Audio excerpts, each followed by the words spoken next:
Assalamualaikum warahmatullahi wabarakatuh.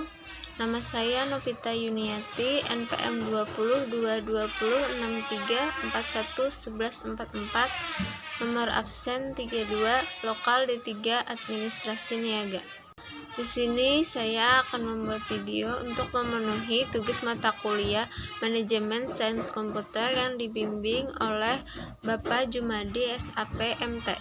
Di video ini saya akan menjelaskan bagian hardware, yaitu OPS.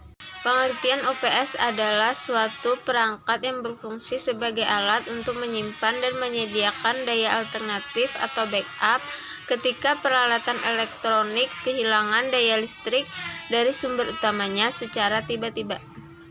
Perangkat OPS ini juga bisa digunakan sebagai alat untuk mengatur arus listrik yang diterima oleh perangkat elektronik menjadi lebih stabil. Dengan adanya perangkat OPS, maka peralatan elektronik menjadi lebih aman dari kerusakan arus listrik yang tidak stabil atau terputus secara tiba-tiba. Namun, perangkat OPS hanya dapat menyediakan daya listrik dalam jangka waktu yang relatif singkat dengan daya 600 Watt. Jika kualitas listrik kurang, OPS mungkin akan sering berubah ke operasi on baterai. Kalau beban bisa berfungsi dengan baik dalam kondisi tersebut, kapasitas dan umur baterai akan bertahan lama. OPS akan menjadi sistem yang sangat penting dan sangat diperlukan oleh banyak perusahaan jasa telekomunikasi, jasa informasi, jasa internet, dan lain sebagainya. Dapat dibayangkan berapa besar kerugian yang timbul akibat kegagalan daya listrik jika sistem tersebut tidak dilindungi dengan OPS. Jenis-jenis OPS. 1. Standby offline OPS. Jenis OPS ini bekerja dengan cara menunggu waktu untuk beroperasi.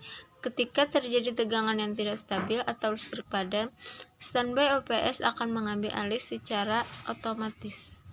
2. Line Interactive OPS.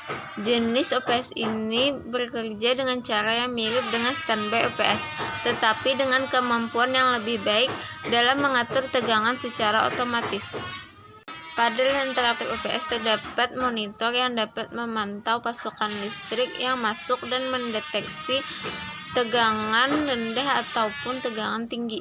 3. Online Double Conversion OPS. Jenis OPS ini efisien karena sumber daya utama yang digunakan bukan dari suplai yang masuk, melainkan dari daya baterainya. Jadi, ketika terjadi pemadaman listrik, OPS ini bekerja secara otomatis tanpa adanya waktu peralihan seperti yang dimiliki jenis OPS lainnya. Fungsi OPS pada instalasi listrik yaitu 1. Sebagai cadangan listrik sementara, 2. Menstabilkan arus listrik, 3. Mencegah kerusakan elektronik, 4. Membantu backup data.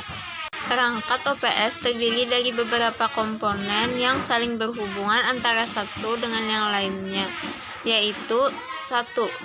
Baterai. Baterai adalah yang dapat menyimpan daya listrik yang dapat digunakan sebagai sumber listrik alternatif selama 10-30 menit. 2. Rectifier, yaitu komponen penyearah pada OPS yang berfungsi untuk mengubah arus AC menjadi arus DC dari suplai listrik utama. Rectifier bekerja pada saat pengisian baterai dilakukan.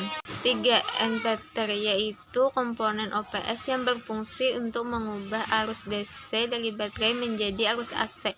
Inverter bekerja ketika OPS dipakai untuk memberikan daya listrik ke perangkat elektronik. Fungsi OPS lainnya. 1. Dapat memberikan energi listrik sementara ketika terjadi kegagalan pada daya listrik utama. 2. Memberikan kesempatan waktu yang cukup untuk segera menghidupkan genset sebagai pengganti listrik utama. 3. Memberikan kesempatan waktu yang cukup untuk segera melakukan data backup dan mengamankan sistem operasi dengan melakukan shutdown sesuai prosedur ketika listrik utama padam. 4. Mengamankan sistem komputer dari gangguan-gangguan listrik yang dapat mengganggu sistem komputer, baik berupa kerusakan software, data, maupun kerusakan hardware. 5. OPS secara otomatis dapat melakukan stabilisasi tegangan ketika terjadi perubahan tegangan pada input sehingga tegangan output yang digunakan oleh sistem komputer berupa tegangan yang stabil. 6. OPS dapat melakukan diagnosa dan manajemen terhadap dirinya sendiri, sehingga memudahkan pengguna untuk mengantisipasi jika akan terjadi gangguan terhadap sistem. 7. User-friendly dan mudah dalam instalasi. 8. Pengguna dapat melakukan kontrol OPS melalui jaringan LAN dengan menambahkan beberapa aksesoris yang diperlukan. 9. Dapat diintegrasikan dengan jaringan internet. 10. Notifikasi jika terjadi kegagalan dengan melakukan pengaturan perangkat lunak OPS Management. Demikian video yang saya buat mengenai penjelasan bagian hardware yaitu OPS. Apabila terdapat kekurangan, saya mohon maaf. Wassalamualaikum warahmatullahi wabarakatuh.